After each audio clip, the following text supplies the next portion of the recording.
여러분, 어렸을 적에 풍선을 놓쳐본 기억이 있나요? 헬륨 풍선 같은 경우에는 주변의 공기보다 가볍기 때문에 한번 놓치게 되면 하늘로 올라가게 되는데요. 이렇게 올라간 풍선들은 위로 올라가면 어떻게 될까요?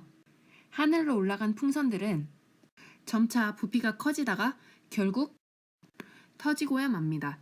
이렇게 풍선이 하늘 높이 올라가게 되면 커지는 이유는 무엇일까요? 바로 땅에서보다 하늘 위에서는 공기의 압력이 줄어들기 때문에 풍선 속에 들어있던 기체의 부피가 커지기 때문입니다. 이렇게 오늘은 압력과 부피의 관계에 대해서 알아보도록 하겠습니다. 만약 이런 풍선이 있는데 원래 주변을 누르고 있던 기체의 압력이 이거보다 줄어들게 되면 어떤 일이 일어날까요? 주변에서 누르는 힘이 줄어들었기 때문에 이 풍선의 부피는 기존보다 커지게 될 것입니다. 하지만 다시 이 풍선 주위로 압력을 강하게 더 준다면 어떤 일이 일어날까요? 주변에서 누르는 힘이 많아지기 때문에 이 풍선의 부피는 줄어들게 될 것입니다. 정리해서 생각해 보면요. 압력이 작아지게 되면 풍선 속의 기체의 부피가 커진다는 것을 알 수가 있고요.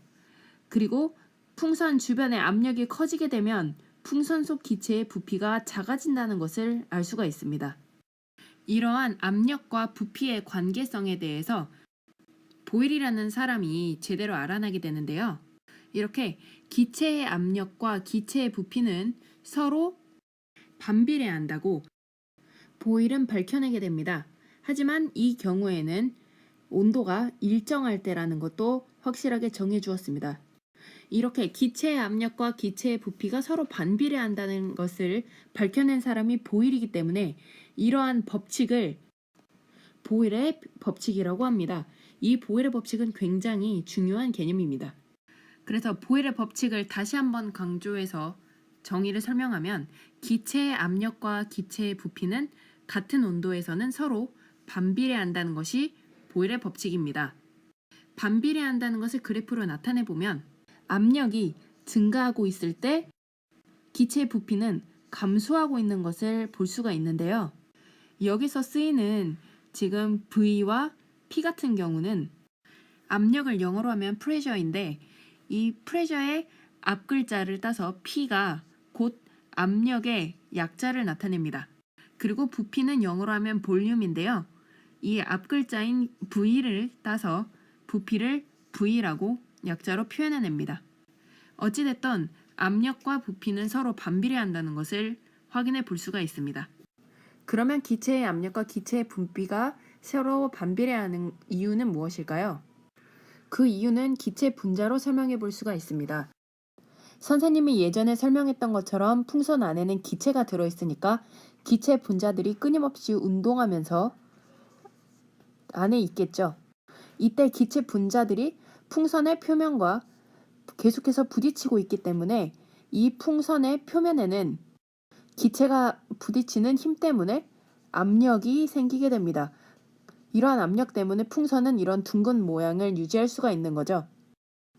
그런데 이런 기체 분자들이 풍선 벽면에 부딪히는 횟수가 많으면 많을수록 그 풍선의 표면에 작용하는 압력은 커지게 되겠죠.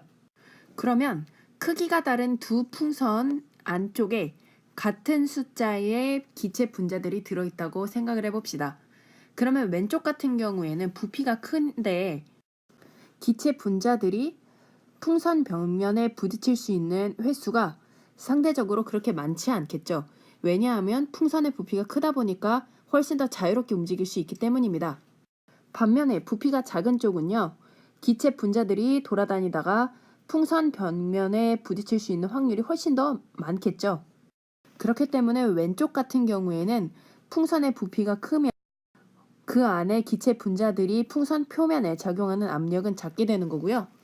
오른쪽 같은 경우에는 풍선의 부피가 작게 되면 기체 분자들이 풍선 표면에 부딪히는 횟수가 많아지기 때문에 압력이 커지는 것입니다. 이렇게 부피와 압력은 반비례하는 관계에 있다는 것을 알 수가 있는 거죠.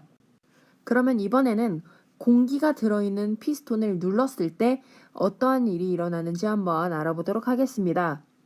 제일 왼쪽 같은 경우에는 아직 피스톤을 누르지 않은 상태네요.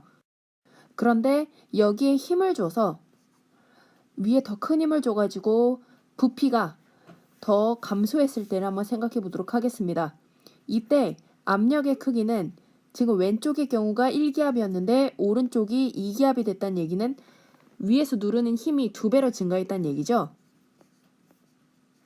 그랬을 때 부피는 2분의 1로 감소하게 됩니다. 그리고 충돌 횟수는 어떻게 될까요? 그렇죠. 부피가 2분의 1배로 감소했으니까 충돌 횟수는 2배 더 증가하게 될 겁니다. 그러면 기체 분자가 벽면에 부딪히는 횟수가 2배 증가했으니까 압력은 어떻게 될까요? 그렇죠. 2배 더 증가하게 될 것입니다.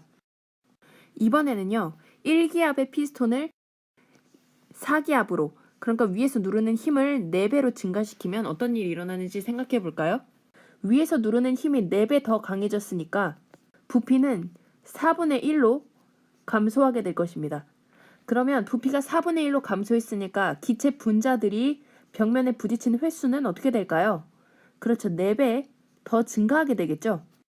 그럼 기체 분자들이 벽면에 부딪히는 횟수가 4배 더 많아졌으면 그 표면에 작용하는 압력은 어떻게 될까요? 그렇죠. 4배 더 압력이 크게 작용하게 될 것입니다. 그래서 결론적으로 생각을 해보면 부피와 압력은 반비례하는 관계에 있다는 것을 우리가 눈으로 확인해 볼 수가 있는 거죠. 그러면 이러한 보일의 법칙을 실생활에서 적용한 사례에 대해서 알아볼까요? 먼저 왼쪽의 펌프식 용기를 보면요. 위에서 펌프를 누르면 바깥쪽으로 액체가 나오게 되어 있죠. 이러한 원리는 펌프를 위에서 누르게 되면 내부의 부피가 감소하고 그러면 내부의 압력이 증가하면서 안쪽에 있던 내용물이 압력이 증가하면서 밖으로 밀려서 나오게 되는 식입니다. 그리고 에어 쿠션 운동화 같은 경우에는 이 아래쪽에 보면은 공기가 들어있는 것이 보이죠? 사람이 발을 디뎌가지고 이 신발의 아래쪽을 누르게 되면 압력이 주어지면서 이 기체가 부피가 줄어들게 됩니다. 이러한 것들은 실생활에서 보일의 법칙을 찾아볼 수 있는 사례라고 할 수가 있겠죠.